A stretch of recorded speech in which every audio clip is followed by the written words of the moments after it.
Olha o ministro doutor! É mentira! Olha o Augusto Bolsonaro! É mentira!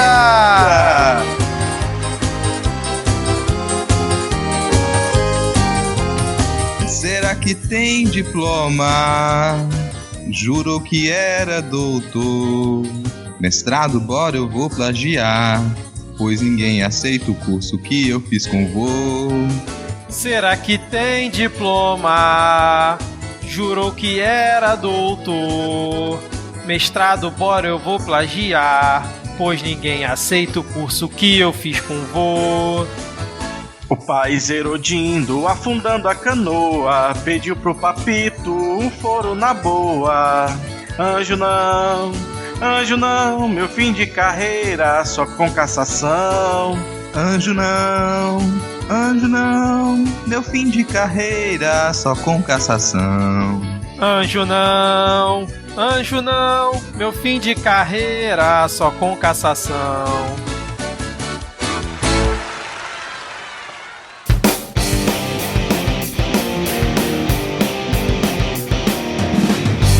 Olá, cidadão e cidadã, tudo bem? Eu sou Vitor Souza e está começando mais um episódio do Midcast Política, o nosso formato que debate semanalmente as principais notícias e causas que ocorreram na última semana e que influenciam no cenário da política nacional. E hoje aqui comigo temos Diego Schinello. Tudo bem, Diego? Olá, bom momento pra você, ouvinte que nos ouve, e é isso aí, vamos lá. Maravilha, e completando o nosso trio de hoje, temos o sempre animado com as maquitas, Rodrigo Hipólito. Tudo bem, Rodrigo? Cara, vou te dizer que nesse momento eu tô bem, tô até bem, porque tava pensando aqui que nessa última semana eu fiquei muito mais tranquilo e orgulhoso com a minha dissertação de mestrado. Como já é de praxe, vamos deixar aqui todo mundo alinhado na mesma timeline e informar que estamos gravando diretamente do dia 30 de junho de 2020. Bom, na semana passada nós fizemos um episódio um pouco diferente, né? Sem uma pauta definida, sem os blocos tradicionais e focando basicamente em dois temas. Vários ouvintes mandaram aqui feedback pra gente, inclusive agradeço aqui a todos eles. E eu cheguei até a fazer uma enquete lá no nosso perfil do Twitter, né, o @podcastmid, perguntando para quem já tinha escutado o episódio se tinha gostado mais do jeito como foi na semana passada ou do jeito ao qual os ouvintes que não estão chegando hoje por aqui já estão acostumados. Foram 27 votos nessa enquete, né, poucos, mas 48% votaram que gostam mais do formato tradicional, 40% gostaram do formato da semana passada e 11% não gostaram. Depois disso, nós conversamos aqui entre a gente, levamos o feedback de vocês em consideração também, e a partir desse episódio, a configuração do Midcast Política vai ser a seguinte. A gente começa direto no bloco de polêmicas, piadas e tretas, e o bloco seguinte já vai ser a parte que todo mundo acha chato. Esse vai ser o padrão. O Momento Vira Casacas fica para o final do episódio, junto com as dicas culturais, e os demais blocos até segunda ordem ficam de stand-by e podem aparecer pontualmente aqui no nosso Midcast Política quando tiver algo realmente relevante, tipo o Momento Carluxo. Sim, vai ser ruim porque muitos ouvintes vão ficar com saudade do Diego chamando o Pega Fogo Cabaré, mas eu acho que a decisão aqui que a gente tomou foi pensando em ter um episódio um pouco, né, mais enxuto e também deixar os blocos mais condensados, né? Diego, Rodrigo, querem comentar mais alguma coisa? Eu tô feliz com a saída da lista atualizada de comunistas. Menos uma rádio pra passar durante a gravação. Essa conquista da semana, assim, cara. Todos ficam felizes. Lembrando que ela pode voltar aqui se tiver realmente um fato muito relevante, né? Ela volta aqui excepcionalmente. Ou seja, temos todas as chances para evitar que isso aconteça. Bom, então agora chega de enrolação e vamos direto para o bloco de polêmicas, piadas e... Pega fogo, cabaré!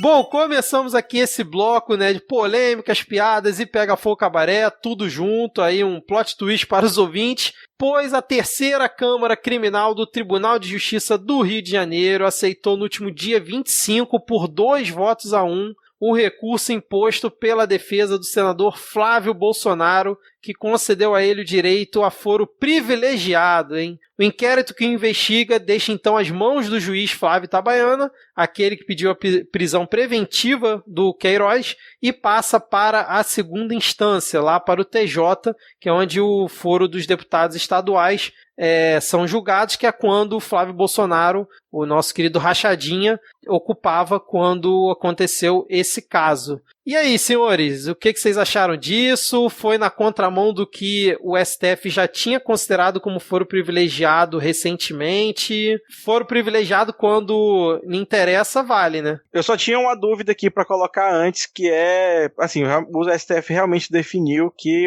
a prerrogativa de foro só serve para coisas relacionadas ao mandato, certo? Sim. No entanto, você só consegue fazer rachadinha se você tiver um mandato. Então, querendo ou não, a rachadinha é relacionada com o mandato, não é? Mas eu acho que o entendimento é que, tipo assim, era um mandato corrente, né? Como ele mudou, pelo que eu entendi é isso, como ele mudou de cargo, agora ele é senador, não mais deputado estadual, então teria que ir para a primeira instância. Pelo menos foi o que eu entendi lendo sobre esse caso, né? Era uma piada, cara. Ah, desculpa. Eu esqueci que ele tá no bloco, Realmente você falou tá certo, era só a piada da rachadinha ser parte do mandato. Enfim. Foi mal. Cara, eu tava tentando lembrar de alguma coisa que eu vi passando no noticiário esses dias. Não sei se vocês refrescam a minha memória, mas aparentemente alguma dessas desembargadoras aqui tinha uma certa proximidade com um advogado, eu acho, do Flávio, ou com o próprio Flávio, né? Sim. Para essa determinação, eu não lembro se foi. Não, era o desembargador.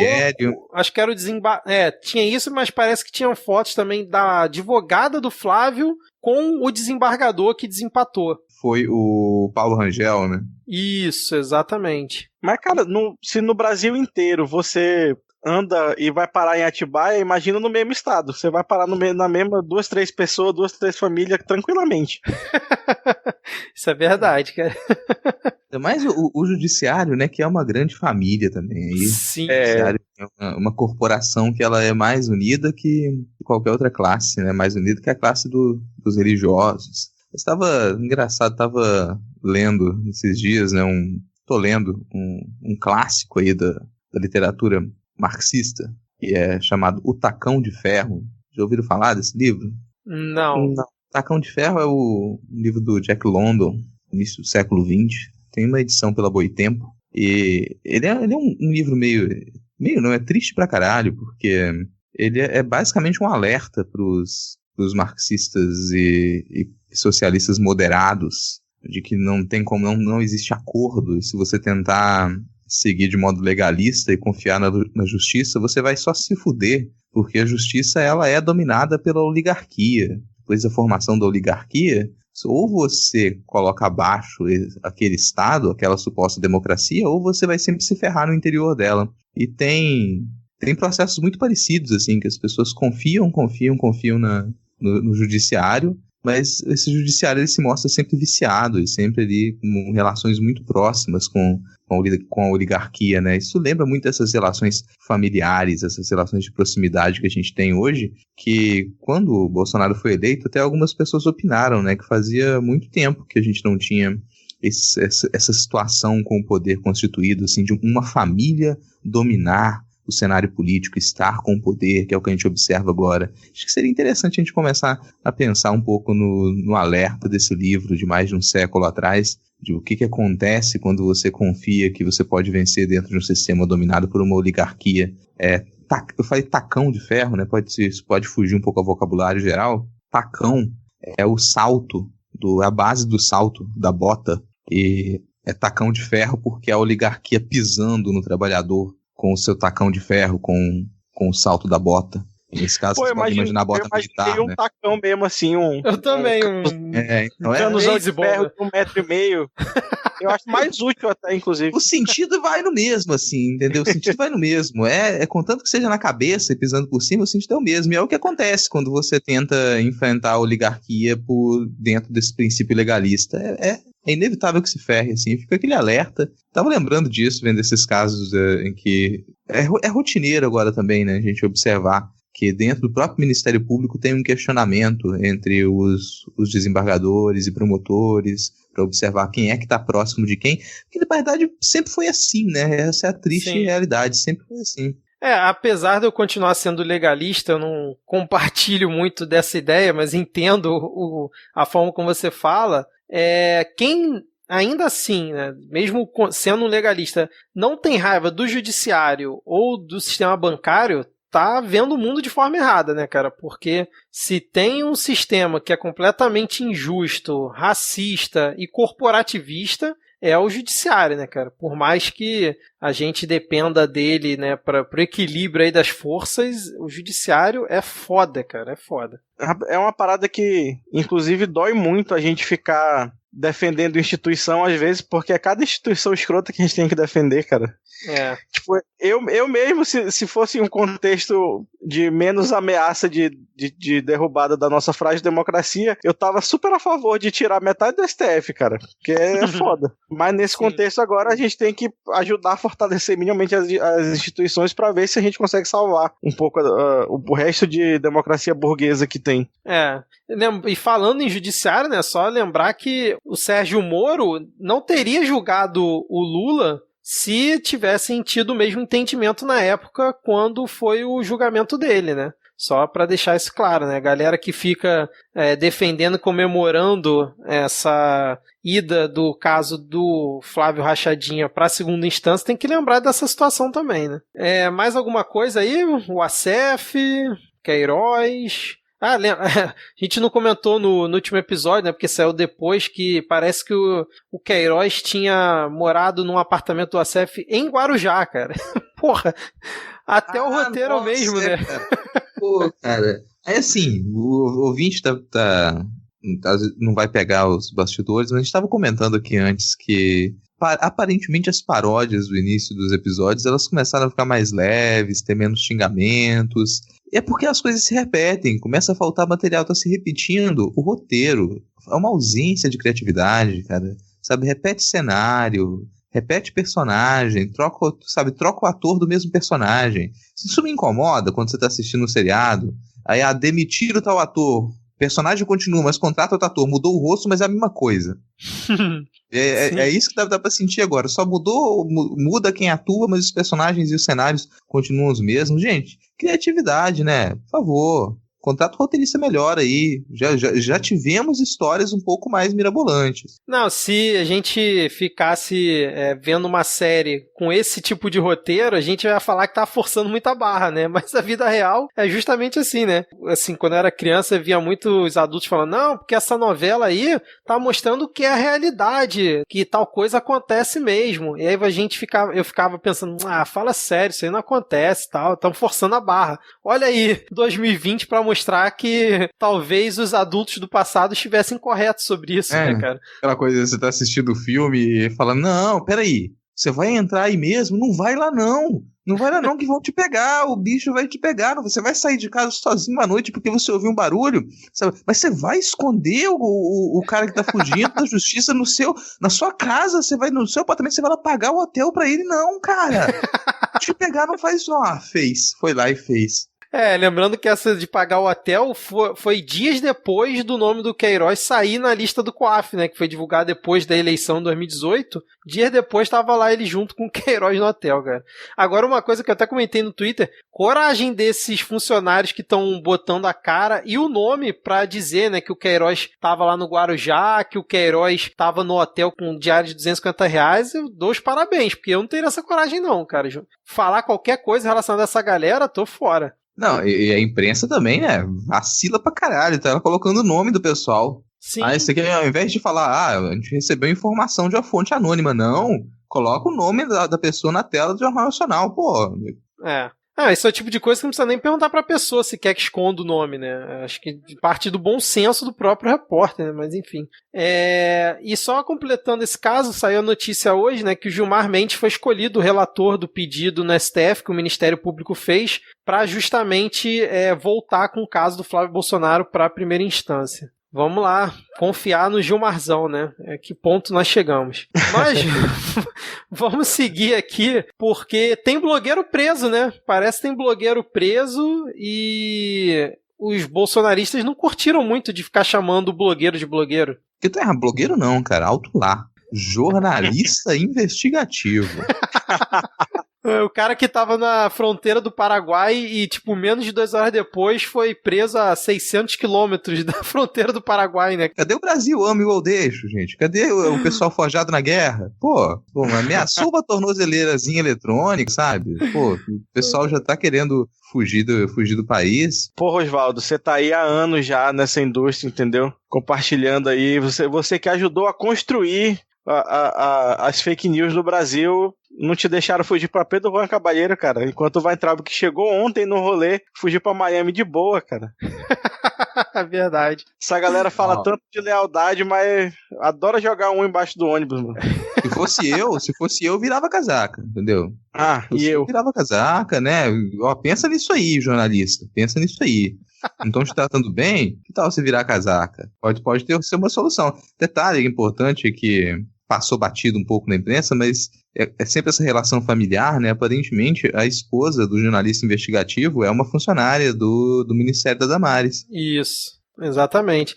Para quem não pegou todas essas referências, né, a Polícia Federal prendeu na última sexta-feira o Oswaldo Eustáquio, que se diz jornalista, né, mas a imprensa está chamando ele de blogueiro, naquela questão do inquérito dos atos antidemocráticos. E a PF prendeu ele preventivamente por risco dele se escapulir, como diria Mussum, se escapulir do país rumo ao Paraguai. Inclusive, acho que hoje prorrogaram por mais 5 dias a prisão dele.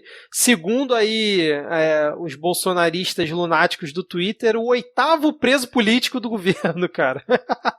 Sim, e ele ainda poderia ser deportado do Paraguai porque as fronteiras do Paraguai com o Brasil estão fechadas, se não me falha a memória. Olha, é verdade, cara. Então ainda entraria de forma legal no país ainda.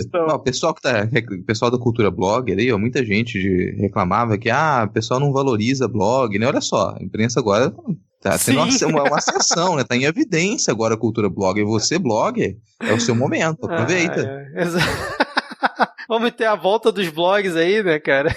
Mas já voltou, cara. O blog voltou com força. Os blogs, se você for perceber, até o que sai mais nota, que a gente comenta aqui, sai dentro dos blogs nesses portais de notícias. Então você tem uma série de blogs dentro do UOL, uma série de blogs dentro da Folha, e são esses blogs que dão as notas que a gente costuma repercutir.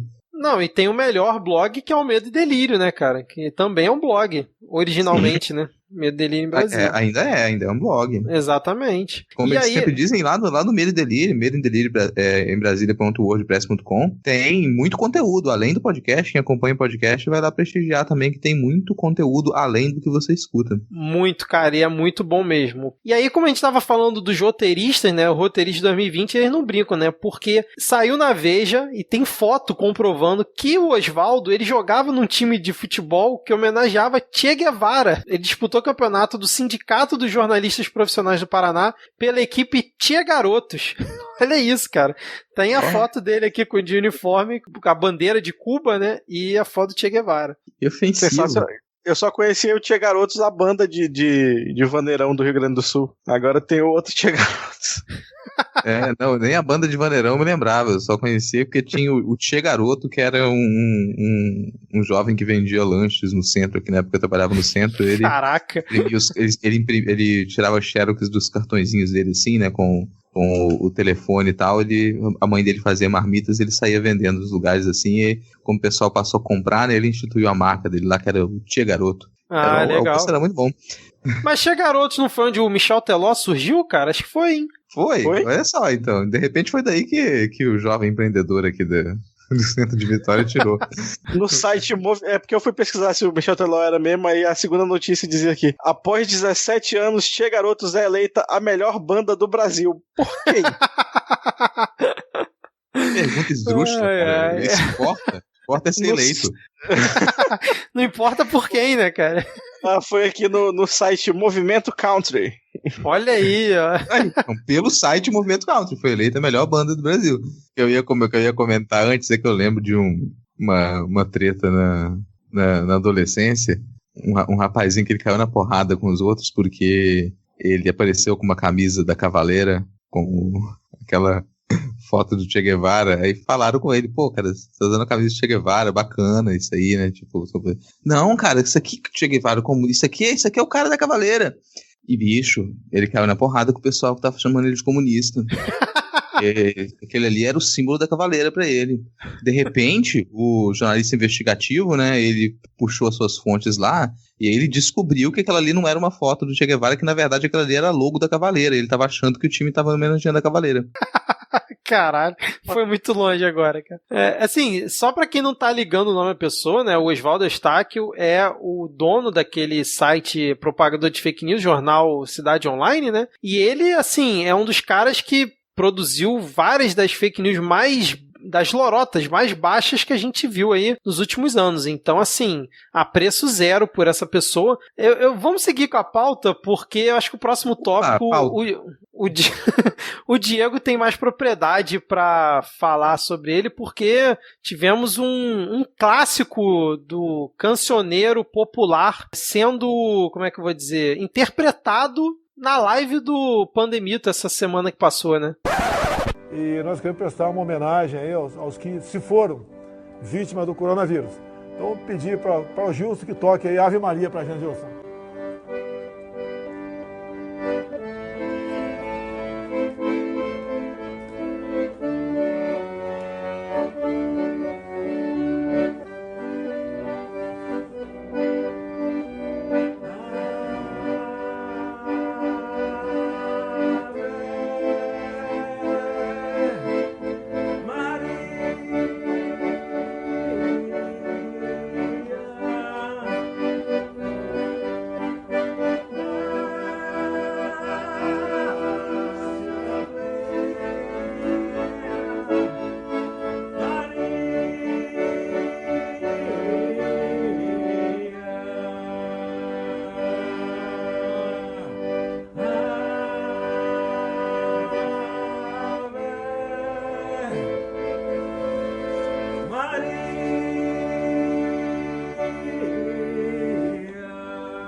Eu, se fosse bispo da Diocese de Brasília, excomungava esse pessoal por esse assassinato cometido com a música. E é o presidente da Embratur provando aí que, além de não saber falar inglês, também não sabe cantar em português ou em latim, seja lá o que fosse que ele estava tentando fazer. Ai, bicho, alguém comentou, cara, aquilo ali é nitidamente uma sketch de The Office. Nitidamente aquilo ali é uma sketch de The Office, cara. Não precisa ter, mas o pessoal às vezes pede continuação, filme de The Office, não precisa, gente. Sabe, é só você liga no perfil lá do Facebook do Bolsonaro e você já tem ali, todo dia, um episódio diferente de The Office. Ai, cara, e o que eu achei mais louco assistindo esse vídeo, além de todo o cenário, né, do cara cantando Ave Maria, e tipo, eu quando comecei a assistir o vídeo, eu achei que realmente o Bolsonaro tinha chamado um cara que realmente soubesse tocar sanfona, um cantor, pra interpretar Ave Maria, pra fazer essa homenagem do modo dele aos mais de 56 mil mortos, né? Porque, se parar pra pensar, né, é algo que vai muito além do que o cara já fez esse tempo todo, né? Ele tá pelo menos tentando de alguma maneira. Mas não, era o presidente da Embratur ali fazendo aquela atuação ali. Me falta até adjetivos. Não, vou reclamar da imprensa de novo, cara. Não, rapidinho. Poderia ter... Rapidinho, só o comentário que eu vou fazer é que no momento que começa o vídeo, né, que aquele Sam Puncher divulga sempre no Twitter, o Samuel, tinha, sei lá, 42 ou 43 mil pessoas assistindo. Quando o cara começa a cantar, termina o vídeo, acho que 48 mil pessoas assistindo, cara. Então, o alcance das lives do Bolsonaro me impressiona sempre, porque você pega outros políticos e não chega nem perto. Mas eu fiquei impressionado com o alcance nesses segundos que o cara tava cantando. Foi tipo 6, 7 mil pessoas entraram de uma hora pra outra na live, cara. Imagina as pessoas porque alguém no WhatsApp. Assiste isso. Assiste isso aqui, cara. Olha isso. Isso pode muito ter vindo do Twitter também, que o pessoal joga no Twitter. Assiste isso que tá acontecendo agora. A galera vai lá e clica pra assistir. Agora, para a imprensa poderia ter noticiado isso da maneira correta, né? Que é, cara, em live, Bolsonaro e Guedes fazem chacota com os mortos pela pandemia no Brasil. Porque isso foi uma chacota. Falaram, fez uma homenagem ao cacete. Fez uma chacota, fez piada com a cara de das famílias que perderam pessoas por conta da pandemia agora. Foi isso que eles fizeram. Mas tu acha que ele quis fazer piada ou tu acha que o jeito dele homenagear Tosco é esse? Cara, a intenção aí ela não vai fazer muita diferença não, sabe? Eu posso contar... o resultado foi grotesco, com certeza. E é isso que conta ali, cara. Ele é o presidente da República, ele não é qualquer comentador de portal que ele pode... Opa, peraí, eu quis fazer uma homenagem, mas saiu isso aqui. Não, meu amigo, não. Você tem responsabilidade comunicacional. O que ele fez foi uma chacota, foi fazer chacota, sabe? Você imagina... Vou pintar uma cena trágica aqui. Imagina que, sei lá, alguém vem querer fazer uma homenagem na minha família, né? Opa, fez um ano que seu pai faleceu, aí a gente veio aqui fazer uma homenagem, aí a gente até fez aqui um bolo que ia comemorar o aniversário dele agora, aí tira um bolo da Peppa Pig parecendo um pau ereto pra homenagear. Isso vai ser... A pessoa quis fazer uma homenagem? Bom, ela quis. Mas isso é uma homenagem? Não, não é, isso é uma piada. Virou uma piada. A pessoa devia ter o mínimo de noção. Então, agora, quando você tem 40, 50 mil pessoas te assistindo, não é só você ter noção. É uma questão de responsabilidade comunicacional. O presidente não pode chegar e falar qualquer coisa como ele faz. Aquilo que a gente já comentou, né? Se a gente tivesse num ambiente minimamente coerente, ele já tinha caído por quebra de decoro muito antes, por crime de responsabilidade muito antes, mas querendo fazer uma homenagem ou não, isso foi uma chacota. Então, mas é porque, considerando o histórico dele, eu realmente acredito que ele achou que aquela interpretação do presidente da Embratur era boa e seria uma ótima ideia homenagear daquela forma, entendeu? Esse é o meu ponto. Eu não acho que ele fez... Hã? Não acho. Eu acho que aquilo ali alguém estava fazendo pressão. Tem que fazer homenagem, nem fazer homenagem. Pega aí, você pegou uma sanfona? Toca uma sanfona aí, faz. É como se faz qualquer coisa aí, porque eu tô pouco me lixando pra esse manto de pobre que morreu, que se foda. Mas já que estão fazendo pressão pra mim mesmo, pega qualquer desgraçado aqui e coloca pra tocar uma sanfona e a gente vai fazendo homenagem. Eu fico sério lá, o Paulo fica sério aqui e a gente tá fazendo homenagem, tá bom? Tá ok? É isso aí mesmo. E pronto, acabou a homenagem já, acabou. Todo mundo morreu mesmo, tem que morrer, gripezinha e vai se fuder. É isso que é essa a percepção que eu tenho, sabe? Não pensei em fazer uma homenagem. Já que estão fazendo pressão mesmo, coloca uma sanfoninha pra tocar aqui, eu fico sério, não é isso que vocês querem? Porque me importar mesmo eu não me importo, que se dane. Mas já que estão fazendo pressão, é isso que vai ter. E eu ainda fico me perguntando como tá... O que a base evangélica mais ferrenha dele achou dele mandar tocar a Ave Maria, né? Que tem gente que não... Pode crer. A galera da festa da família aí no Espírito Santo, Rodrigo, que não gosta de arraiar com São João. Pra melhorar, podia ter feito o sinal da cruz. Né?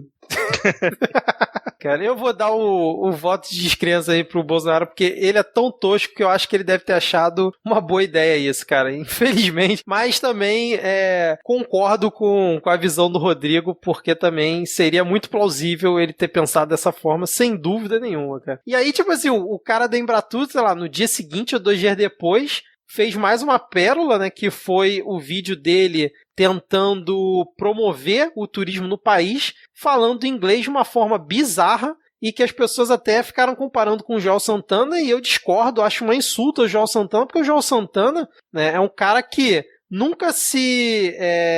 como é que eu vou dizer? Não é o presidente da Embratur, basicamente, né? Não, o Joel Santana não é o presidente da Embratur. Não, e nunca se propôs a falar inglês, né? Ele fazia do jeito dele lá para cumprir o cargo que ele tinha lá como técnico lá da África do Sul. Já o cara da Embratur, não, ele tem obrigação de falar minimamente bem, né? Pra ser legal com ele. Ele fala inglês tão bem quanto ele toca sanfona, cara. Então, aí a gente chegou a essa conclusão depois, né? Sabe, a tosqueira disso tudo pra mim ainda é lembrar que essa galera que ficava tirando sarro do Lula e falando, Lula, analfabeto, pipipipopopô, popopô, pipipipopô, o que dá? Da própria Dilma também, né, cara?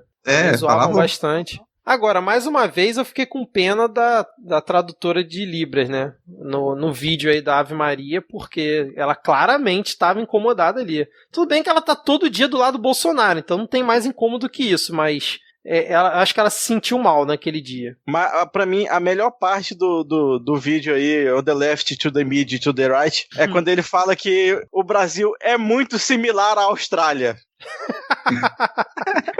Totalmente similar, cara. Cheio dos marsupial aqui, desertão no meio do país. canguru pulando por aí, né, cara? Inclusive, agora aqui na minha cama não tem uma gata, tem um ornitorrinco. Da puta.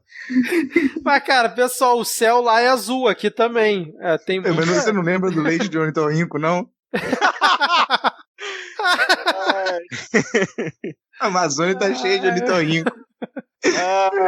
Ai, meu Deus do céu, cara. Caraca. Como diz o pessoal do Delírio, que bad trip escrota que a gente se meteu, cara. Puta que pariu. Falando em bad trip escrota, e agora vamos para o ex-futuro ministro da Educação, Decotelli Obreve, como bem cunhou a Folha de São Paulo. Por onde que a gente começa, cara? Porque foi uma situação assim que eu confesso que eu nunca tinha visto acontecer em nenhum outro governo. Vocês se lembram de uma situação dessa, um ministro ser nomeado, sai no Diário Oficial e 5 dias depois ele já é exonerado e pede demissão? Deve ele ter tido. bateu... Não, por onde começar, cara? Assim, poderia começar com os boletins dele do ensino fundamental, então, de repente, né?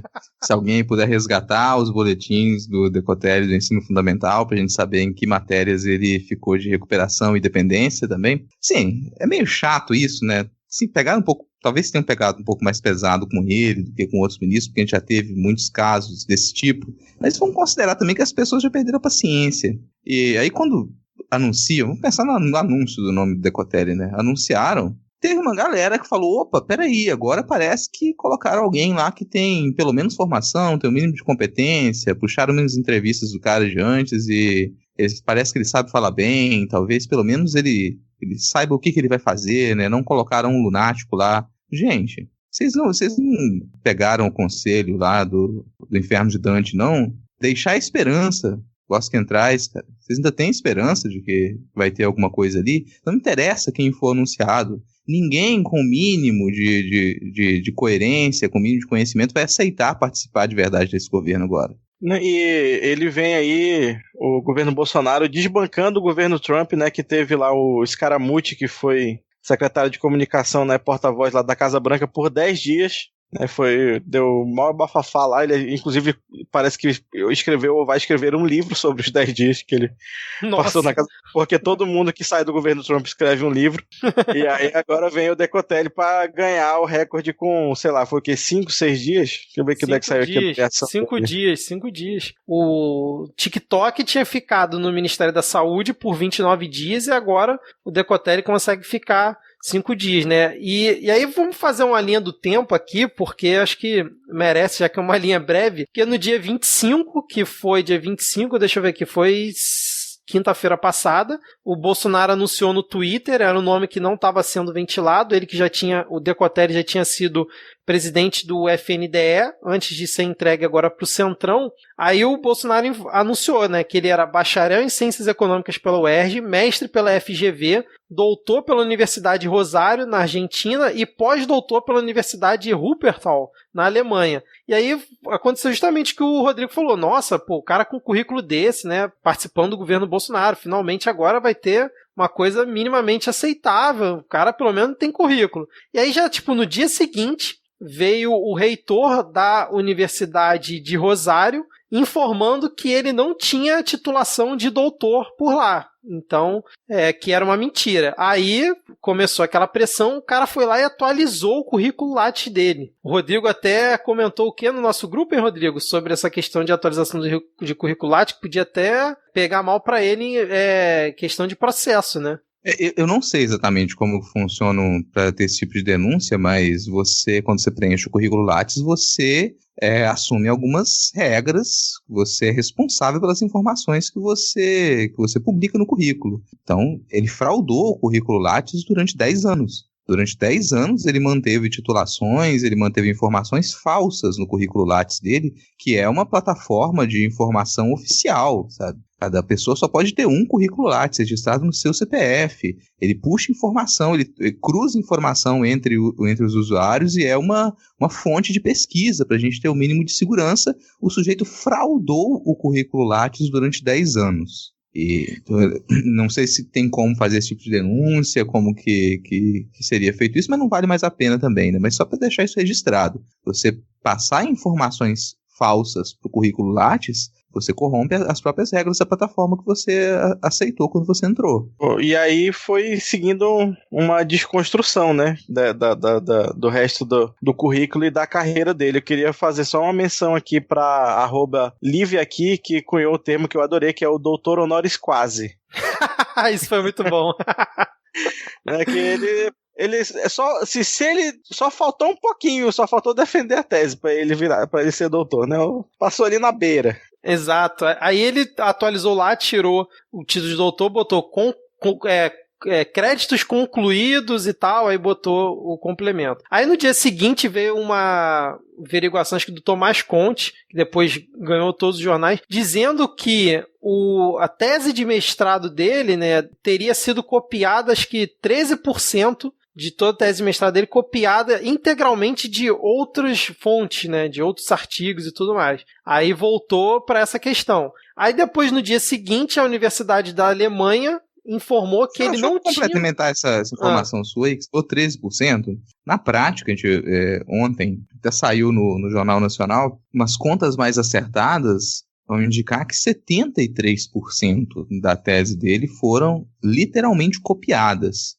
Porque a tese tem, fora os anexos, tem, se eu não me engano, 73 páginas, coisa assim. 78 páginas, 75, 70 e alguma coisa páginas. Dessas 70 e alguma coisa páginas, 50 e poucas páginas foram diretamente copiadas. Elas são um relatório do banco onde ele trabalhou, mais alguns trechos de artigos que ele modificou um pouquinho aqui, um pouquinho ali, e colocou dentro da tese dele. Então, 73% mais ou menos da tese dele foram diretamente copiadas. E para tornar isso mais ridículo, quando ele foi tentar explicar isso para a imprensa, ele disse, não teve plágio, porque plágio é quando você tira diretamente, quando você dá um Ctrl+C, Ctrl+V, e não tem Ctrl+C, Ctrl+V lá, então não tem plágio. Já errou também, porque isso plágio não é isso. Você copiou as ideias e não deu crédito, você organizou as ideias como está em outro lugar e não deu crédito, você está plagiando. Então, aquelas ideias que estão ali não são suas, e nesse caso ainda é literal. Você tirou o relatório que está disponível no site do banco, e ainda você copiou diretamente de artigos que também estão disponíveis. Então a tese dele é quase que integralmente plagiada. Sim, e aí a Universidade da Alemanha também, a Universidade Alemã confirmou que ele não tinha o título de pós-doc, que ele também tentou se explicar e não conseguiu. E não, aí, só um esclarecimento nesse caso, porque ele realmente fez porque pós-doutorado é um estágio de pesquisa, né, que você faz normalmente. Ele realmente fez esse estágio lá, só que essa universidade, e segundo a orientadora dele lá, várias outras da Alemanha não emitem um certificado para isso. Então ele não poderia dizer que tinha pós-doc, né? Não. E até porque eu acho que ele não poderia ter entrado no programa feito o estágio se soubesse que o doutorado dele não era lá essas coisas, né? Assim, a gente tá entrando em minúcias aqui, gente, mas é porque, claro, isso é chato, mas até complementando isso que o Diego disse, pelo que eu entendi da declaração dessa pesquisadora alemã, o projeto de pesquisa que foi proposto em parceria com ela, ele sequer foi aceito. Então ele propôs um projeto de pesquisa em parceria com ela, e esse projeto foi recusado pela empresa que seria pesquisada, que faria parte do projeto de pesquisa. Então só houve a tentativa, mas não foi realmente executado. Então ele não realizou um estágio de pesquisa. E como o Diego falou, para ele realizar um estágio de pesquisa de pós-doutorado, ele teria que ter um doutorado, o que não aconteceu. A gente está se misturando aqui, o Vitor vai ficar louco depois, mas é porque à medida que a gente fala, vem alguns comentários na cabeça, e ainda em cima disso do doutorado, ele cumpriu os créditos, apresentou a tese e foi reprovado. Não é que ele não apresentou a tese, ele foi reprovado na defesa da tese. E mesmo assim ele continuou a se dizer doutor e colocar doutor no título. É como se você fizesse um concurso público, não passasse no concurso e no dia que fosse para tomar posse do concurso, você fosse lá trabalhar. Você fala, peraí, você foi reprovado no concurso. Não, mas eu estudei, eu fiz aqui a prova, eu estudei. Não, mas você foi reprovado. Não, mas eu estudei, agora eu quero o cargo. Eu concluí os créditos do cursinho. Eu concluí os créditos do cursinho. Como assim eu não posso agora aqui assumir esse cargo público só porque eu fui reprovado? E aí tem outra questão, né? Que essa pesquisadora falou que ele chegou lá na Universidade de Wuppertal e falou, e ele ficou conhecido lá, se apresentou como um professor da FGV. Isso. Né? Professor de carreira, normal, professor da FGV. Aí logo depois a FGV veio a público dizer que ele não deu aula em nenhum dos seus cursos regulares de graduação ou pós-graduação. Ele só deu aula aí em seminário de formação profissional. Um coach, basicamente. Sim. E essa acho que foi a bala de prata, né? Porque essa informação saiu ontem à noite, do dia que a gente tá gravando, e aí hoje já, tipo assim, não tinha mais condições dele ficar, né? Depois, cada dia ele atualizando o currículo Lattes dele, tirando menos coisa, e uma mentira nova ia surgindo, né? Engraçado que, tipo assim, essa questão da FGV, assim que ele foi nomeado, eu fui assistir no YouTube umas 2 entrevistas dele para ver de quem se tratava. Aí eu tive a impressão que ele não era lunático igual o Weintraub, mas pelo visto um tremendo mentiroso. E aí assisti um pedacinho de uma live que ele fez justamente pela FGV, tipo, debatendo como é que é a questão do coronavírus e tal. Ele já quando era presidente da FNDE. Então, tipo assim, ele realmente tinha trânsito com a galera lá da FGV. Eu até fiquei surpreso com a declaração da FGV dizendo que ele não era professor, e hoje, no dia que ele pediu demissão, mandou a carta de demissão pro Bolsonaro, o Bolsonaro aceitou, ele diz que a FGV fez fake news falando que ele não era professor lá, cara. Então, olha o nível de loucura. E eu vou te dizer que eu acho possível, viu? Possível o quê? Que a FGV tenha feito fake news? Tenha tentado se livrar, porque não sei. Eu concordo com o Diego. Eu acho que assim, os outros casos, eles foram declarações imediatas. Não é uma coisa difícil de você verificar. Sim. Não é uma coisa difícil de você verificar. Não é uma pessoa como se fosse uma pessoa que não estivesse em evidência, sabe? O cara dava cursos na FGV. Se o cara dava cursos na FGV, o mínimo que você espera é que a instituição verificasse o currículo Lattes dele. E se a instituição verificava o currículo Lattes, sabia que lá constava essas informações fraudulentas. E não se pronunciou em nenhum momento e continuou dando trânsito para o indivíduo. Então, eu concordo com o Diego. Acho pouquíssimo provável que a FGV não soubesse disso e não deixasse que ele atuasse como professor, tendo consciência dessa fraude. E falando em currículo, o general Heleno tinha que ser demitido junto, né? Porque o GSI no comando dele, puta que pariu, né? Uma incompetência inacreditável para checar currículo das pessoas, né? Porque mais um caso que a pessoa que entra como ministro mente no currículo, o GSI tá pouco se fudendo pra isso, o cara entra e depois pega mal. Só que essa agora foi num nível maior, acho que também porque o cara iria ser o ministro da Educação. Mas eu queria perguntar pra vocês o seguinte, se vocês acham que essa colocação do Decotelli foi uma jogada proposital, no sentido de que botaram um cara para tentar queimar internamente uma indicação da ala militar, que acho que até o Rodrigo tinha comentado no último episódio, acho que o Diego também, que talvez seria uma indicação do núcleo militar, ou se por acaso, sei lá, foi puro racismo mesmo dos caras de querer queimar ele de qualquer forma, porque eu vi muita gente comentando isso, né, principalmente do movimento negro, falando, só tá acontecendo nesse nível de exposição e tal, porque o cara é negro e com outros ministros não teve esse mesmo impacto. E eu queria saber se vocês acham que pode ter sido realmente uma boicote interno da ala olavista para justamente queimar o cara. O que vocês acham? Eu ia dizer que tem, assim, pode, a gente não deve desconsiderar isso jamais. E inclui nisso também o fato dele não ter aderência, ele não tem ninguém que o proteja. A gente já falou isso em outros momentos aqui. Tem muita gente que se aproxima do governo Bolsonaro, se aproxima de extremistas de direita, achando que vai conseguir uma boquinha aqui e ali, mas não tem aderência e é carne de canhão. Tem gente que a qualquer momento, quando for jogado, a cabeça vai rolar. Esse é um dos casos, assim. E também acho que internamente ali, você tem um nível de racismo forte nesse sentido. Não acredito que a gente possa fazer esse mesmo julgamento com relação ao modo como a imprensa tratou esse caso. Aí eu simplesmente indico que as pessoas estão sem paciência nenhuma. Principalmente depois do Abrão. Sim. Depois do Abrão, é o maior orçamento que a gente tem, é o orçamento da educação. Então tá todo mundo de olho nisso. Inclusive o Centrão, tá todo mundo de olho nisso. Qualquer pessoa que caísse ali, se não tiver costas quentes, vai ter a vida revirada e vai cair facilmente. Esse era o caso de uma pessoa que chegou ali de gaiato, não faz realmente parte dessa estrutura, não está enraizado ali, e cairia, de um jeito ou de outro. E também tinha, como a gente comentava mais cedo, já tinha dado treta de currículo aí desde a época do Temer, né? Que tem essa história de gente mentindo em currículo, mas eu acho que nada nunca tinha tomado as proporções que esse caso tomou. Era tipo, o Weintraub fez um autoplágio ali, aqui, publicou artigo na revista do irmão, o outro fulano falou que tinha, o caso do Salles foi o mestrado, né, o caso da Damares falou que foi mestrado, mestre pela Bíblia, sei lá, né?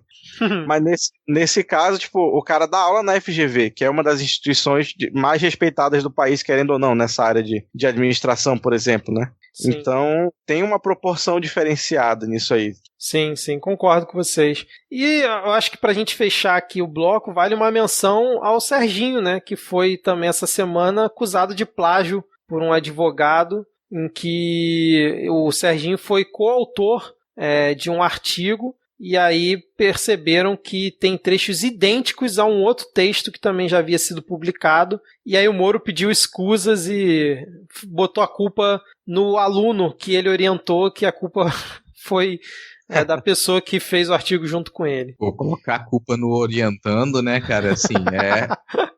Assim, ética não passou longe, covardia tá em nível alto, covardia lá em cima. Colocar a culpa no orientando, todos os orientandos do país aí, o ódio que você ficava, inclusive orientando de direita. Pensa aí no seu orientador, na sua orientadora, quando o bicho pegar pro seu lado. Ele vai colocar a culpa em cima de você, vai te proteger. Pensa na banca, você que é aí, ó, você estudante de direita, que está sendo orientado por um professor de direita. Quando chegar a hora da banca, se surgir algum problema, você acredita que o seu orientador, que a sua orientadora vai te proteger ou vai te jogar para ser comido vivo? Inclusive é um ótimo começo pro Serginho aí, que agora é professor também, né? Sim, na PUC, né, do Rio Grande do Sul, é isso? Isso. Atenção, Álvaro Dias, joga a cavalaria em cima dele. Álvaro Dias agora vai chamar o Sérgio Moro para poder fazer parte do seu governo? Ele é professor, meu amigo. Vai negar suas raízes? Fechamos aqui esse bloco? Um abraço pro nosso ouvinte Ivan Mizanzuki, que sempre fala do Álvaro Dias aí quando alguém fala em bater em professor. É verdade. Fechamos então? Podemos seguir? Vamos pra onde, Diego? Momento Carluxo!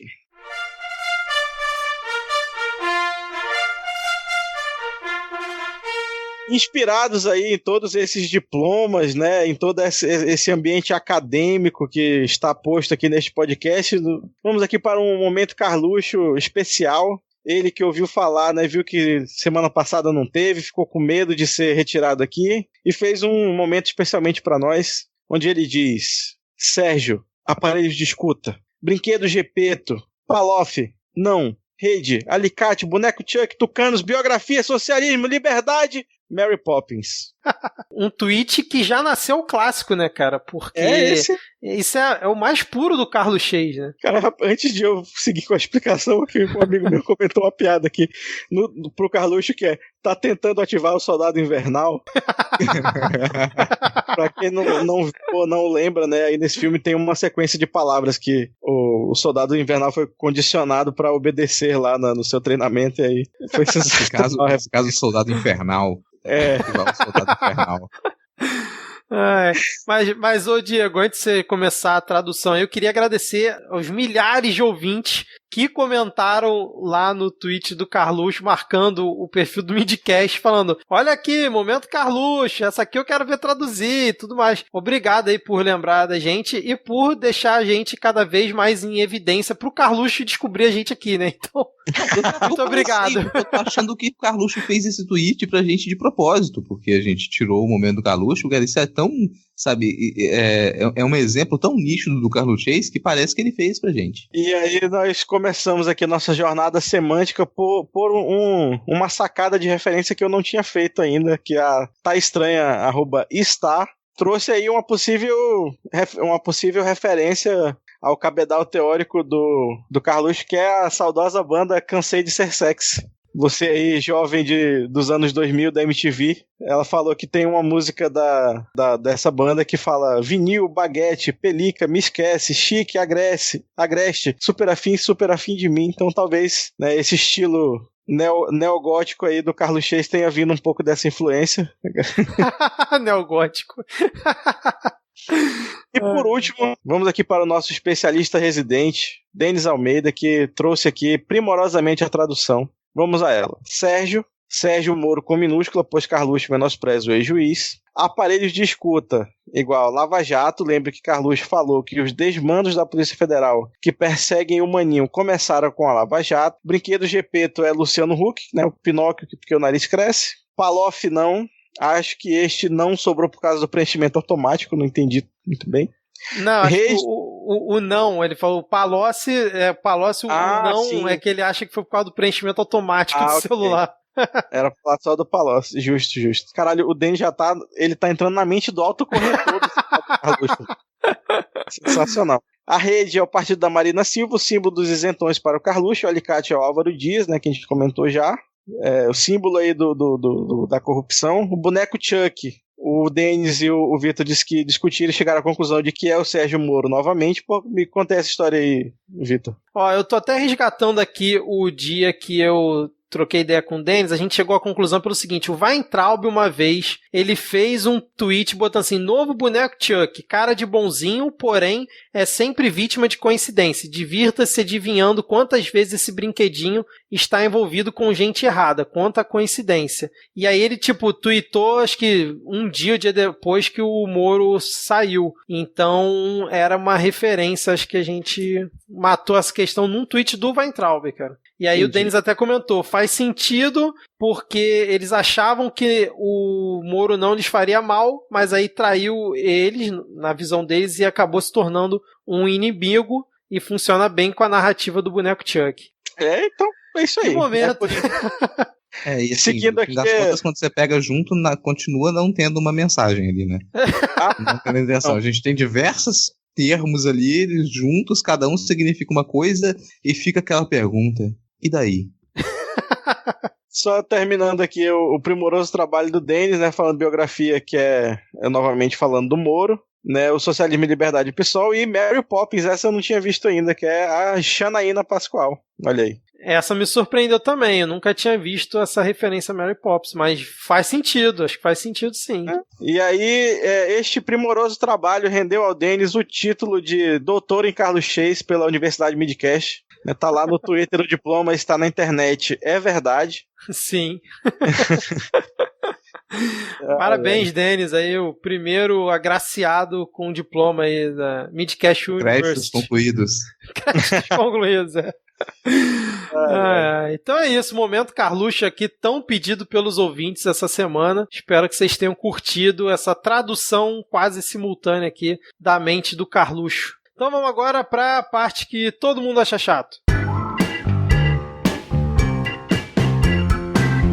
Começando aqui a parte que todo mundo acha chato, né? Esse momento, o momento menos esperado do programa, um momento em que a gente vai passar ainda mais raiva e não tem tanta oportunidade para rir. Se bem que nos últimos programas a gente até tem conseguido rir bastante com a parte que todo mundo acha chato por puro desespero. Falar em desespero, a gente já comentou aqui em alguns programas passados sobre um dos problemas criados pelo Bolsonaro e dos quais ele quer desviar, ele tentou desviar várias vezes, que é a cocoquina, a cloroquina. A gente já comentou que isso seria algo que pegaria para ele como crime de responsabilidade, pois ele aprovou e incentivou financeiramente a produção de cloroquina desenfreada pelos laboratórios do Exército, e atualmente as Forças Armadas elas têm 1.800.000 comprimidos de cloroquina e não prevêem continuar a produção, de acordo com o Ministério da Defesa, porque não fazem a menor ideia do que fazer com isso. A intenção do governo, até algumas semanas atrás, era forçar a barra para que a cloroquina fosse administrada em quaisquer casos de suspeita de Covid, ou casos leves, casos graves, para que conseguissem dispensar essa produção absurda do comprimido que não tem comprovação de que faça algum efeito benéfico para o tratamento de cloroquina, embora possa ser utilizada para outros tratamentos, mas é uma quantidade absurda que se produziu nesse curto período de tempo e sem justificativa. Isso que cairia como crime de responsabilidade para o Bolsonaro, ele ter assinado um incentivo financeiro, custeado uma produção de um medicamento sem comprovação de que ele funcionasse. Então você não tem justificativa para aquele investimento gigantesco, e no meio disso, né, enquanto a gente está com 1.800.000 comprimidos de cloroquina estocados sem ter um destino direto no a gente está com falta de pelo menos 21 medicamentos para pacientes com Covid-19 em UTIs nesse momento. Falta medicamento necessário e eficiente e sobra a conspiração da cloroquina, que se a gente pensar de um modo positivo ainda, poderia ainda resultar no impeachment do Bolsonaro por crime de responsabilidade direta, pelo menos esse está evidente, né? Só para lembrar que a cloroquina não tem nenhum efeito benéfico comprovado, mas tem efeitos maléficos comprovados, né? Aí causa arritmia, pode causar cegueira, e que inclusive está rolando já em alguns círculos boatos de que houve superfaturamento por parte do laboratório do Exército na compra da cloroquina aí também. Sim, e tipo assim, lembrando que a cloroquina já é um remédio muito utilizado no Brasil há muito tempo, principalmente para malária. E para quem não tem noção do quando o Rodrigo falou 1,8 milhão, é 18 vezes a produção anual de cloroquina no Brasil. Então, para vocês verem o nível que foi essa produção desenfreada aí do governo. Mas o que eu queria comentar a respeito desse ponto é que, juntando esse caso da cloroquina com o caso que o Rodrigo falou, né, da falta de medicamentos, fica cada dia mais evidente, né, a ineficácia desse desgoverno em conseguir organizar uma unidade em torno de algo que realmente importa, né, porque, tipo, ao invés de desde o início ter buscado, sei lá, centralizar a compra de EPIs e respiradores, ainda na gestão Mandetta mesmo, que demorou para fazer isso, né, já que, tipo, você negociar fornecedor estrangeiro como um país, você tem muito mais poder de barganha e negociação do que um estado ou um município, né? Já que muito estado e município, por não ter justamente o apoio do governo federal nessa unidade, correu atrás de tentar resolver o problema. E aí, simplesmente, ao comando aí do pandemito, o governo ignorou qualquer ação desse tipo. E aí, nesse caso, a cloroquina, acho que fica evidente. Mandou produzir uma coisa que, comprovadamente, não tinha eficácia, né? E não tem como justificar esse aumento de 18 vezes a produção,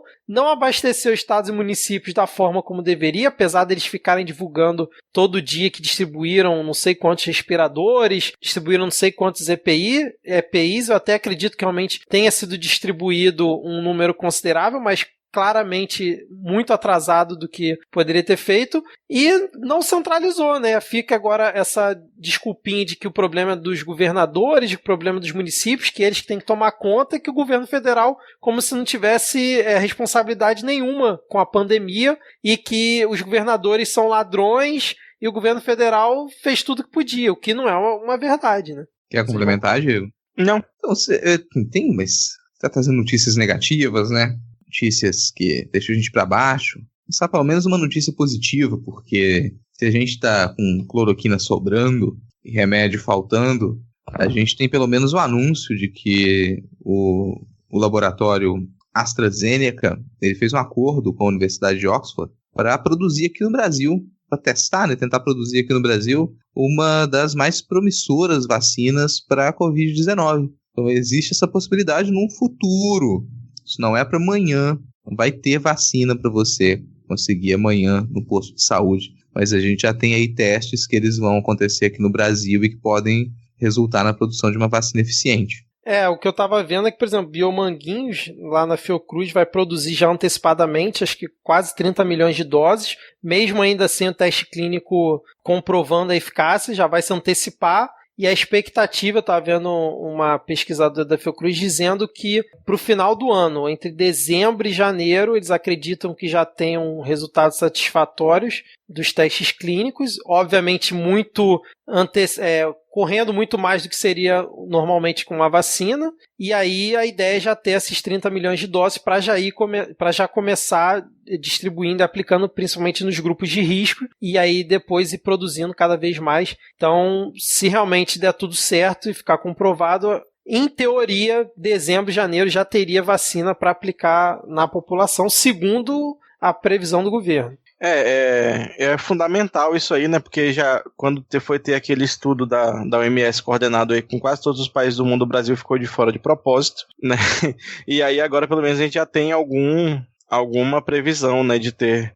Eu estava conferindo aqui, atualmente estão sendo desenvolvidas 149 vacinas ao redor do mundo, sendo que 17 já estão sendo testadas em humanos, né? Tem aí alguns candidatos na China e em outros países. mas pelo menos a gente agora já vai ter acesso a alguma tecnologia, né? Já que o Brasil não está fazendo ciência o suficiente para tentar produzir as suas próprias vacinas, o que é uma coisa que nós teríamos sim condição de desenvolver, porque a gente trabalha, os nossos institutos de medicina tropical do Brasil estão entre os mais avançados do mundo, né? Só lembrar aí daquela pesquisa lá que o Bananinha divulgou a foto dos pesquisadores, que foi liderado por um grupo até aqui de Manaus, mas infelizmente não tem dinheiro, né? Então a gente tem que ficar pegando carona e comprando tecnologia dos outros para fazer isso.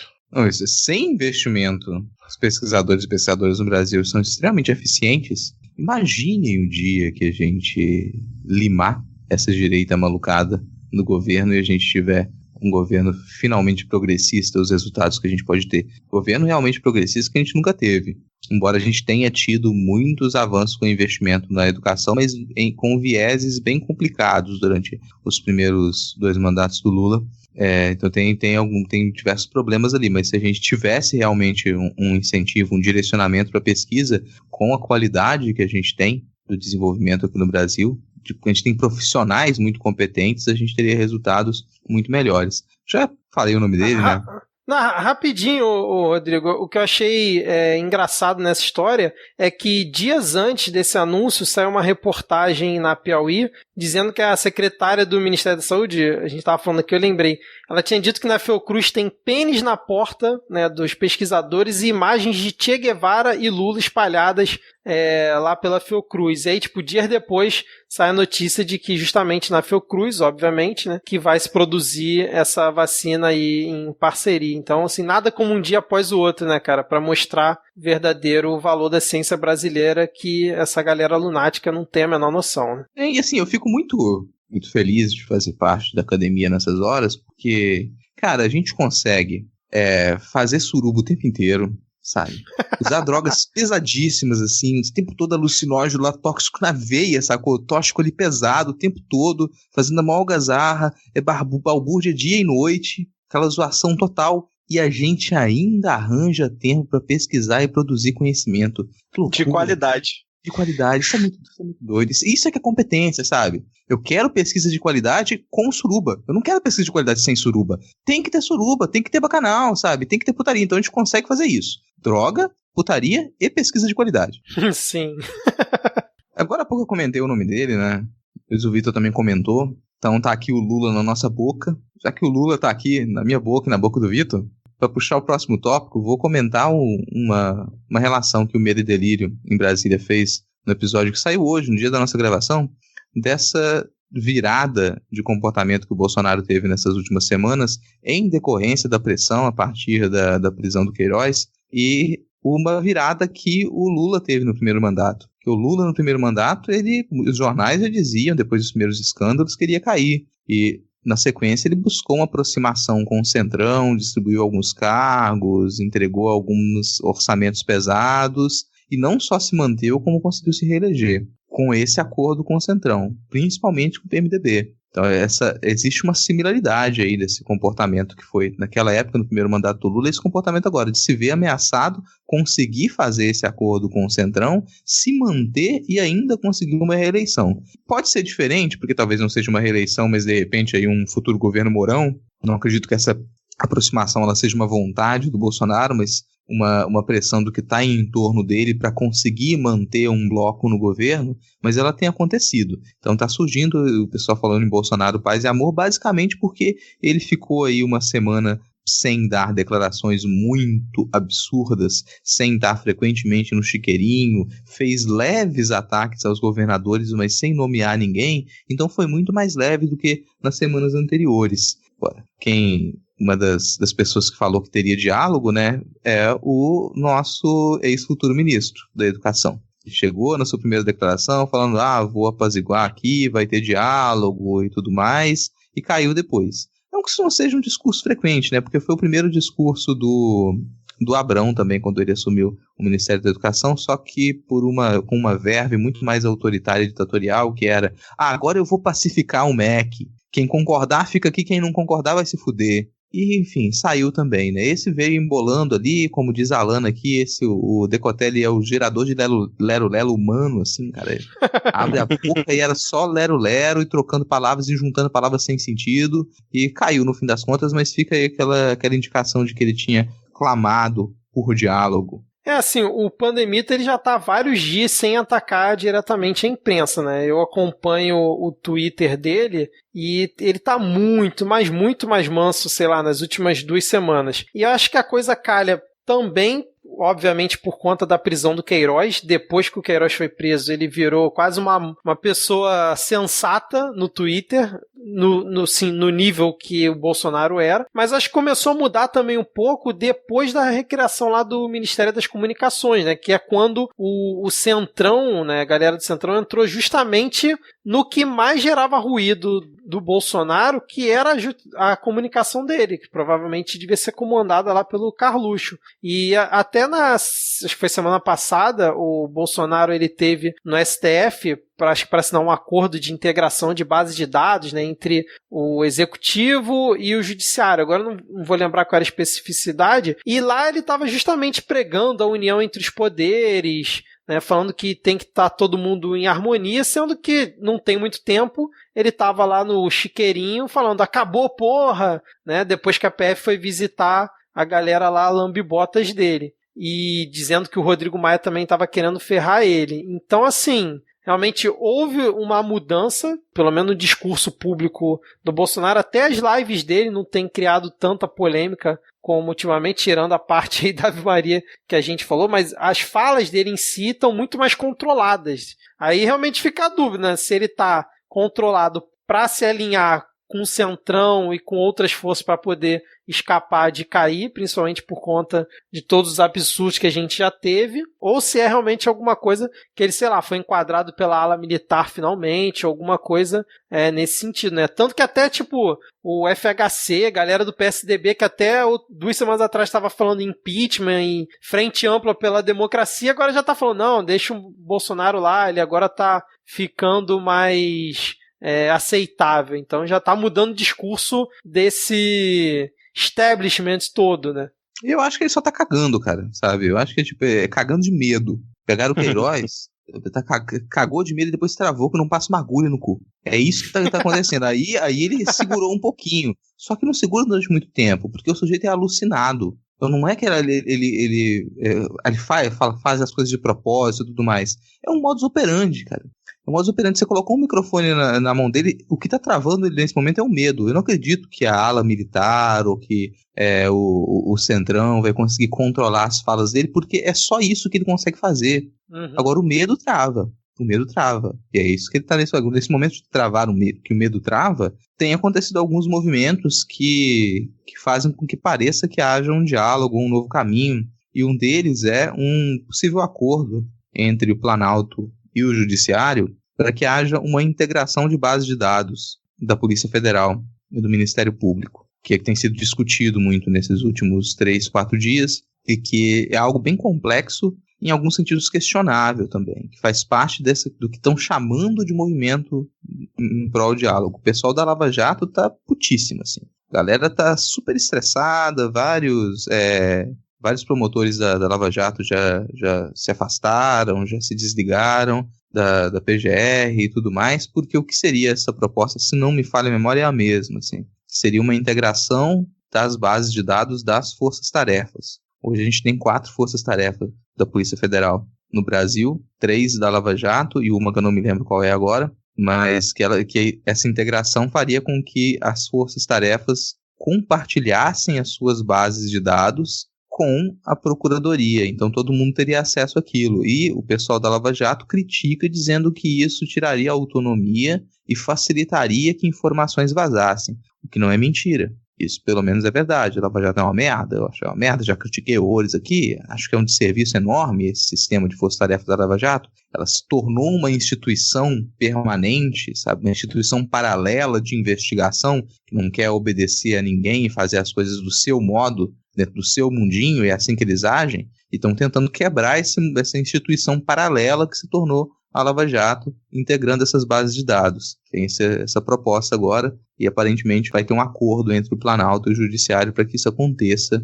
A gente precisa dar cenas nos próximos capítulos ainda. Acho provável que aconteça algo, talvez não nos termos que eles propõem, mas que a gente tenha aí um enfraquecimento dessa autonomia das forças-tarefas agora com esse novo momento de diálogo do Planalto. Cara, se tivesse, sei lá, se o procurador-geral tivesse pelo menos sido tirado da lista, saca?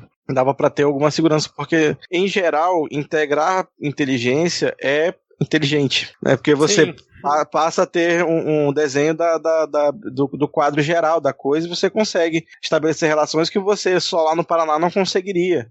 Você coloca várias mentes pra trabalhar a mesma coisa, seria bom. Mas realmente, nesse sentido, que você tem um bosta de um PGR que só serve pra engavetar as coisas, você vai dar de bandeja pra Carla Zambelli lá, tá todo dia no jornal falando que amanhã tem operação contra fulano de tal. É complicado, né? Esse governo faz a gente defender cada coisa. Acho que é uma das coisas que eu mais odeio, cara. Eu já tive que defender a Globo. Eu já tive que defender, sei lá, alguns políticos. Agora eu tenho que defender a Lava Jato. Tá tomar no cu. A gente não tá defendendo. Eu não tô defendendo a Lava Jato. Eu concordo com o Diego que inteligência só funciona com integração. A Lava Jato, pra mim, é um negócio que tem que ser desfeito. Ela virou um poder judiciário paralelo. Ela trabalha por interesse próprio. Ela já é uma estrutura toda viciada, ela nasceu viciada, nasceu com certas intenções políticas e é nesse sentido que ela vai sempre trabalhar. Então, as 3 forças-tarefas da Lava Jato, para mim, elas precisam ser desfeitas. A gente precisa de integração, inclusive para evitar que esse tipo de coisa aconteça, que você tenha instituições judiciárias paralelas, com interesse político específico, que elas vão agir naquele sentido. E a gente já tem os exemplos concretos do que a Lava Jato fez nesse tempo todo, que muita gente defendeu durante muito tempo, até se tornar cada vez mais evidente do que se trata essa força-tarefa. E aí eu pensando agora aqui, será que o Weintraub foi o boi de piranha para esse acordo aí do governo com a STF, cara? Tipo, demito ele, entrego aí o que vocês querem ele sair de cena e a gente se acerta aqui? Acho que é um buquê de flores no primeiro encontro, assim, sabe? É uma oferenda de paz. Eu diria até que não foi nem um buquê de flores, cara. Você só limpou o chão. Eu só vou limpar o chão, pelo menos. Vou dar descarga, sabe? Pô, cara, vou dar descarga e jogar um bom ar. Pelo menos essa é a saída do Weintraub pra mim significa isso. Pelo menos deram descarga e jogaram um bom ar. Aí você ficou com aquela sensação de que alguém cagou no eucalipto. Agora falando em cagar também, eu lembrei do general Heleno desmentindo o Bolsonaro, falando que ele não teve dificuldade pra trocar a equipe de segurança. Vocês viram essa, cara? Indo contra o que ele tinha falado anteriormente. Uhum. Puta que pariu, cara. Enfim. Mais alguma coisa? Ou o Diego pode falar da terra dele aí que tá movimentado ultimamente? Vamos lá, manda ver. Então, pra você que assistiu a reunião ministerial famosa, né, se você ainda não ouviu os 3 episódios especiais do Medo e Delírio sobre a reunião, ouça. Mas o Salles disse que era pra aproveitar a pandemia pra passar a boiada e o Paulo Guedes concordou e tá fazendo. Então, essa semana foi anunciado mais um programa de desligamento voluntário na Petrobras. Dessa vez na Transpetro, que é a parte de transporte da Petrobras. Já tinha sido feitos outros 2, né, ao longo desse ano, com foco aí na parte executiva da empresa, por assim dizer, né? Porque, para quem não sabe o que é um programa de demissão voluntária, quando você é um servidor público que tem estabilidade, mas aí o governo te paga para você sair do seu emprego. Você recebe lá uma indenização que é boa, né, diga-se de passagem, para você perder sua estabilidade e sair do emprego. Isso é caminho para quê? Para terceirizar, né? Para vender. E aí, o louco é que o governo está fazendo isso antes, né? Porque às vezes quando você vai terceirizar, por exemplo, quando foi terceirizar a Eletrobras aqui na Amazonas Energia, quem teve que pagar, que indenizar os funcionários foi a empresa que comprou. Mas o Paulo Guedes, ele é tão bonzinho, que ele já está indenizando antes, que é para diminuir os custos, para poder vender aí a Petrobras com um precinho mais camarada. Além desses 3 programas de demissão voluntária que já estão rolando na Petrobras, eles também estão anunciando que estão deixando alguns campos. Então aqui no Amazonas tem um campo de gás natural, né, no município de Coari e Tefé, E a Petrobras já lançou lá no seu site um teaser, né, que é como chama a etapa de divulgação da oportunidade, referente à venda da totalidade da sua participação nas 7 concessões de produção terrestre localizadas aqui na Bacia do Solimões, no estado do Amazonas. Ou seja, esses municípios aí que... Eu vou fazer um recap rápido aqui, né? Quando descobriram lá chama Urucu, o campo de exploração lá, foi um Deus nos acuda aqui no Amazonas, né? A corrida do ouro, todo mundo foi feito um gasoduto de lá, trazendo para Manaus, que serve para pouquíssima coisa, mas em geral ajudou porque... apesar de ter uma hidrelétrica aqui no município vizinho a Manaus, a cidade funciona basicamente por termoelétrica a gás, né? Essa energia aí serve basicamente para isso. E aí tá passando a boiada na Petrobras, né? Não esses casos aqui foi o primeiro.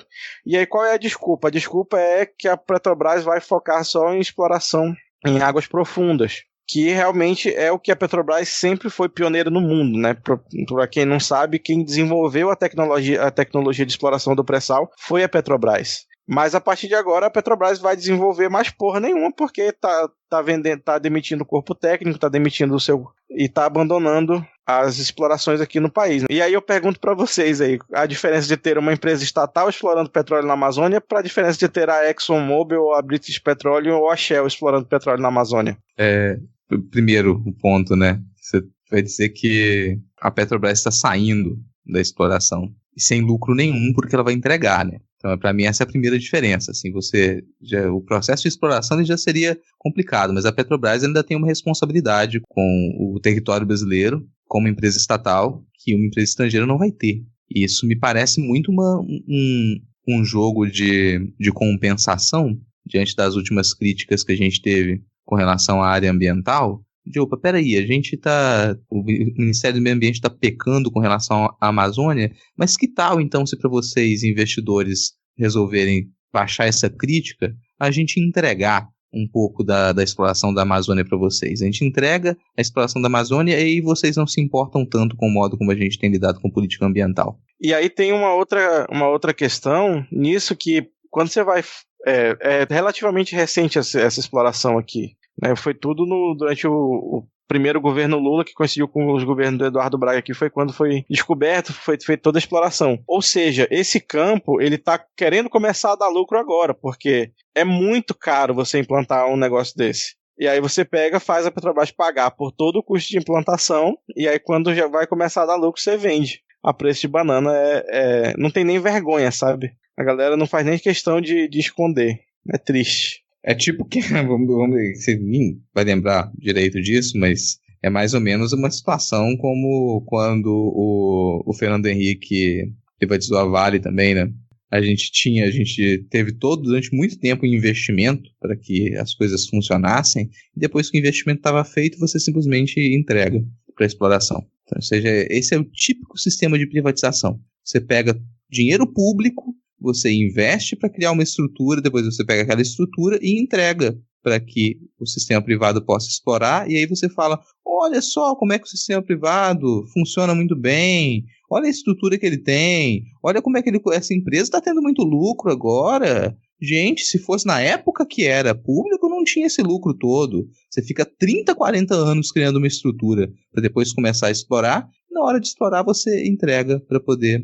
para esse lucro poder escapar do país. Assim que funciona. Não existe soberania quando você fala de capital internacional. Não existe essa soberania. Isso me lembra um pouco o metrô aqui do Rio, né? Que quando precisa ter obra para ampliar, quem paga é o Estado, mas quem fica recebendo os lucros da operação e aumentando a tarifa é a concessionária, né? E é fácil, né, cara? Quando precisa comprar trem novo também, vai lá o Estado e banca tudo. Uma última pedra que eu vou cantar aqui em cima disso. Vocês perceberam pela fala do Diego que ele, durante esse discurso todo, ele não falou do Salles, ele falou sempre do Guedes. Isso denota um movimento que ele tem acontecido depois dessas críticas dos investidores internacionais à política ambiental brasileira, de afastar o Salles e evidenciar decisões que elas não precisam da palavra do Ministério do Meio Ambiente, mas que tocam a área do Ministério do Meio Ambiente, porque a gente está falando de exploração do território nacional, dos recursos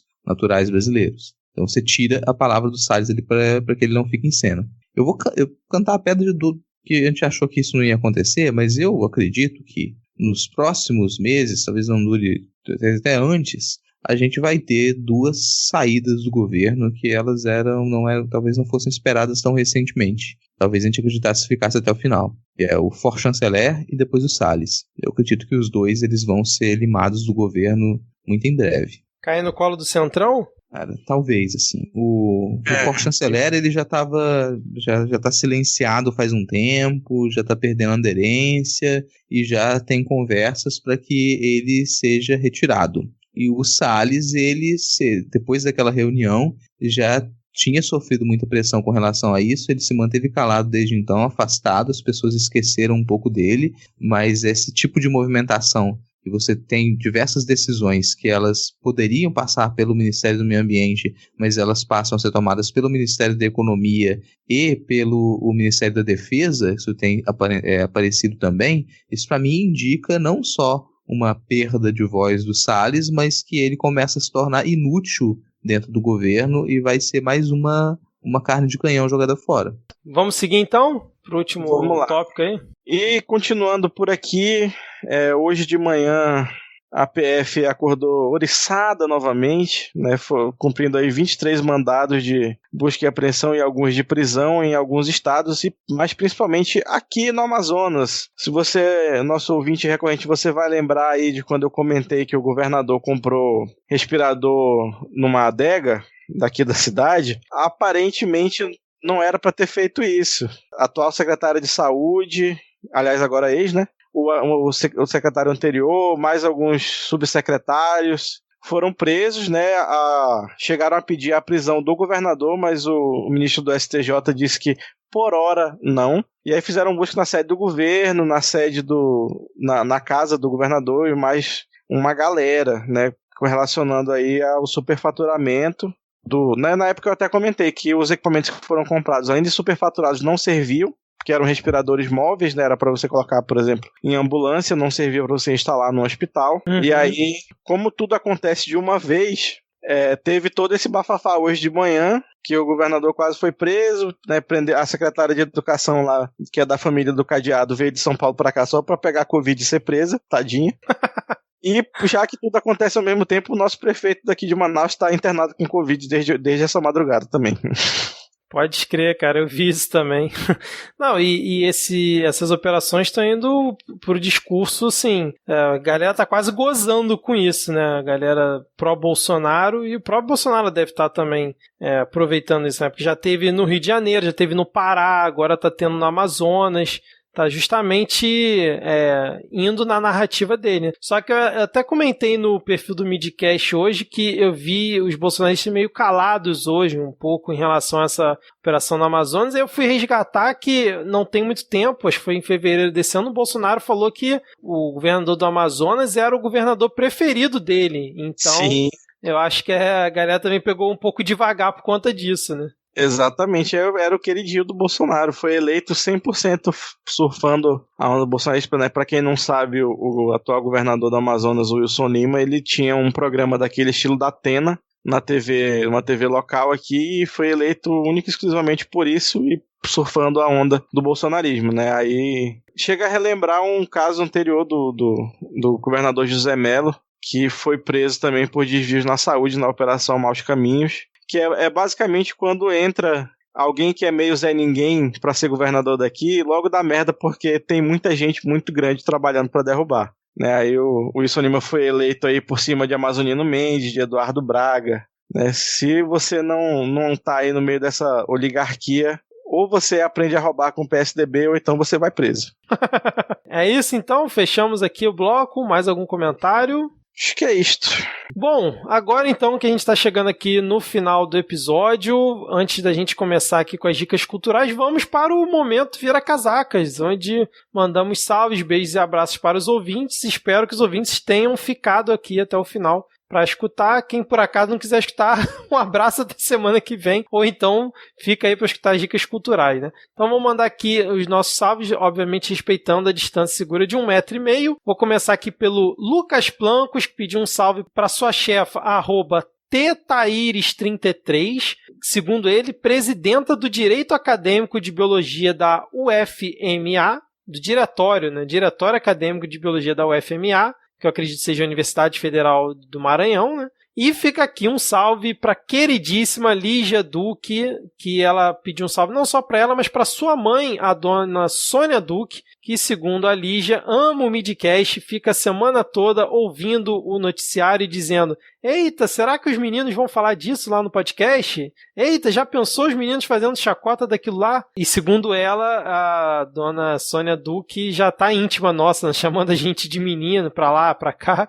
Então fica aqui um salve, um abraço pra ambas e muito obrigado, Lígia, também pelo feedback que ela mandou pra gente lá no Twitter. A gente ficou muito aqui lisonjeado com todas as palavras que você mandou aí pra gente. Muito obrigado aí pela consideração e por nos aturar aqui esse tempo todo. A Lívia Santos pediu aí um salve pra gente e pro @Psipiens, para ele conhecer o podcast mais legal da podosfera, que somos nós, no caso. O excelentíssimo senhor doutor Dr. of Carlos Chase Denis Almeida marcou aqui o Pedro Oliveira e pediu um salve pra galera do Terceirão da Pandemia, que ele dá aula, e dizer que uma hora isso tudo passa. E dizer que isso é uma promessa do Denis, né? Isso não necessariamente reflete as opiniões do Midcast ou de seus patrocinadores. E um salve pra gente também, beijo, Denis. O André Escobar, rapaz, que fez todo aquele bafafá, nunca mais mandou uma poesia, nunca mais apareceu aqui, mas dessa vez pediu aí um salve especial para ele e para a varoa ungida, @Ardatilitia. É tipo isso. A presidenta autoproclamada do Vale, para não fugir do corriqueiro, pediu não apenas um salve, mas um beijo coletivo molhado para ela e para a sua digníssima Dayana Farias. E um beijo vai em 3, 2, 1.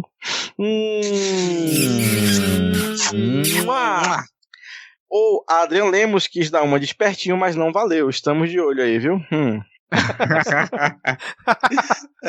Vou continuar aqui com o Jornal Ataque. O Jornal Ataque pediu um salve para Jair Me Arrependi. Saudades, Jair, de gravar aqui com a gente.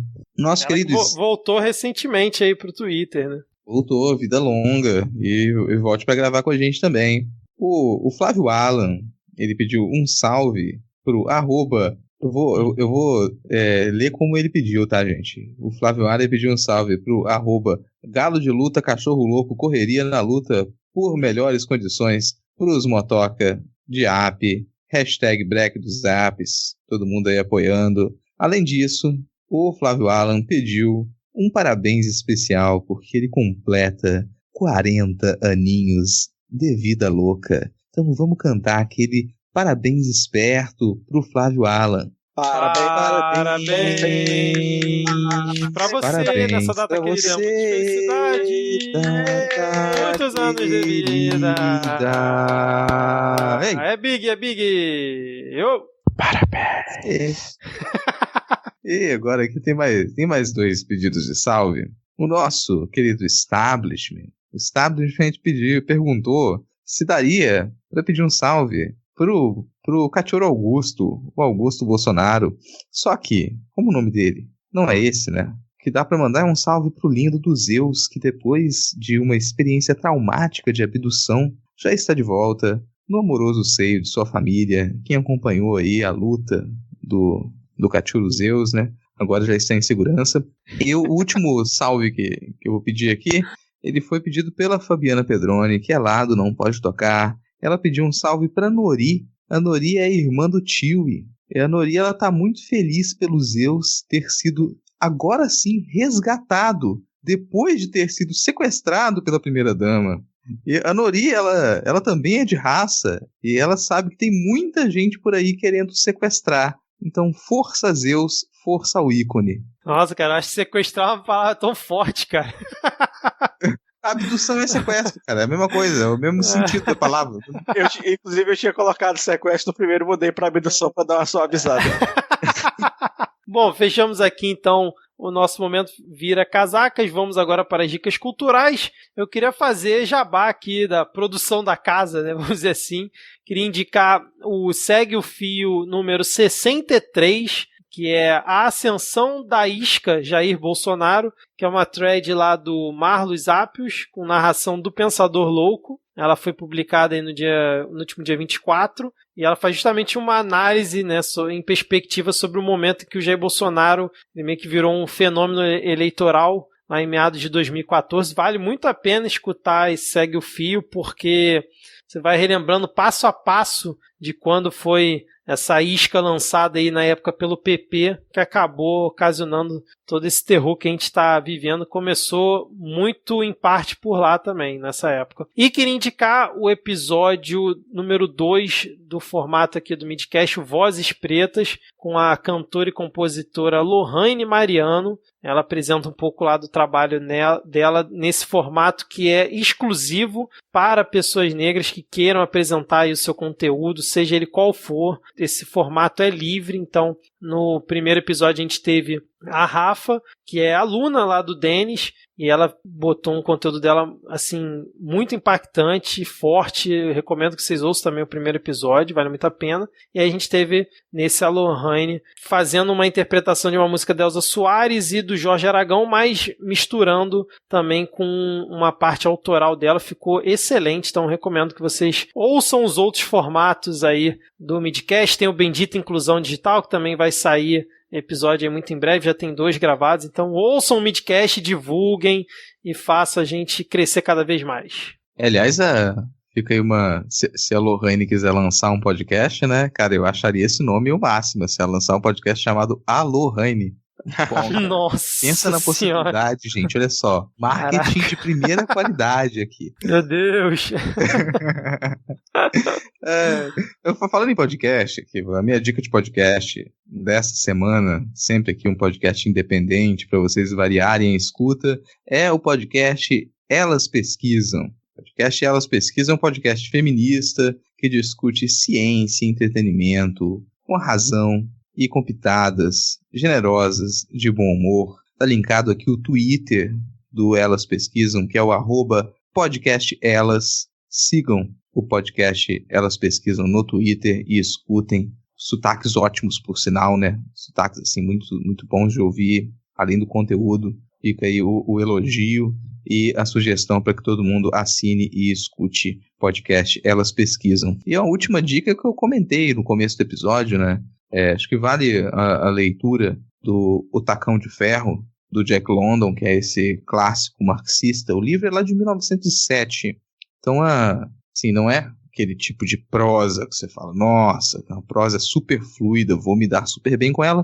E ele é até muito didático. Mas acho que vale para quem quer uma leitura que seja didática com relação ao que é a luta de classes e quais os problemas básicos que a gente tem dentro da teoria marxista, vai encontrar ali no Tacão de Ferro diálogos que eles explicam pra gente muito bem e situações que demonstram como que essa luta de classes ela é inevitável, ela acontece dentro desse sistema. O livro ele tem alguns probleminhas, é claro, óbvio que um livro de 1907 vai ter alguns probleminhas e outros problemões também. Então já fica esse aviso para quem for ler, ele tem partes muito didáticas, ele é interessante para quem quer se aproximar dos princípios básicos ali de uma teoria marxista, mas você vai ter que já estar consciente de que ele tem trechos extremamente sexistas, ele tem uma estrutura problemática nesse sentido, em alguns aspectos também, mas ainda a gente não deve descartar a leitura.